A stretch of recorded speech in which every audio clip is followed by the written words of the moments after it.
Elena Rybakina, huge favorite coming into this match against Liudmila, whom she's never beat before.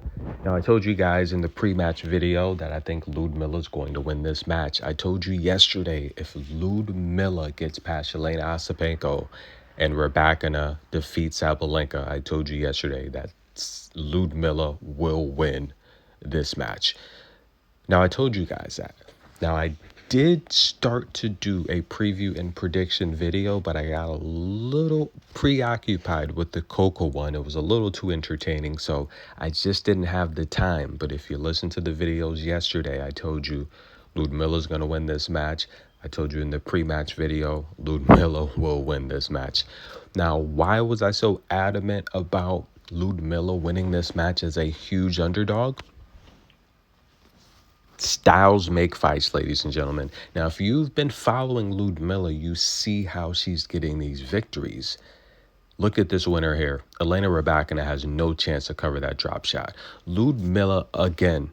Rybakina nowhere near being able to cover this shot. Now, Liudmila is disguising her drop shot right now, I think the best on tour. You cannot tell when it's coming. She's hiding the racket face. It looks like she's going to either hit a forehand or a slice, and boom, she hits you with a drop shot. Players are nowhere near this drop shot. Factor in 6 feet plus tall, very long legs, not the most athletic when it comes to chasing down short balls. This is going to be a nightmare of a matchup. Now, Rybakina did play well in the first set, at least good enough to force a tiebreak, but her numbers still weren't good. For most of the match, 50% of her first balls in play, winning 50 to 60% of her first and second serves. She did not play well at all. Now, Liudmila has a drop shot, but she also has that long, rangy forehand. It's deep, it's angled. Another reason why Rybakina nowhere near these winners. Again, Rybakina nowhere near these winners. It's just a bad matchup stylistically. Now, in terms of all the future Russian players, if we go back,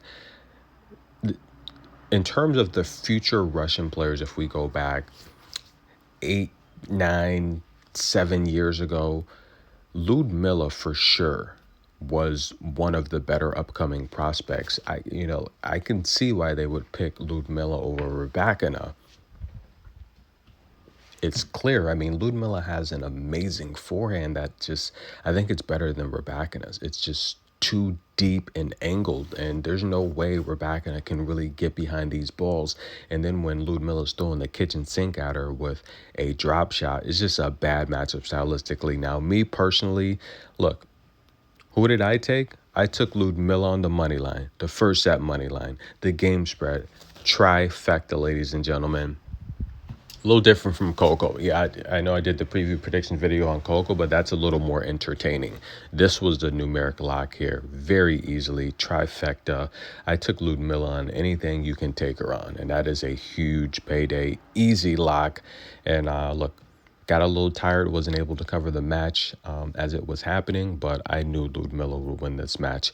Ladies shake at the hands. I don't really see much. I mean, they know each other, but I was expecting maybe a hug, and just not going to happen.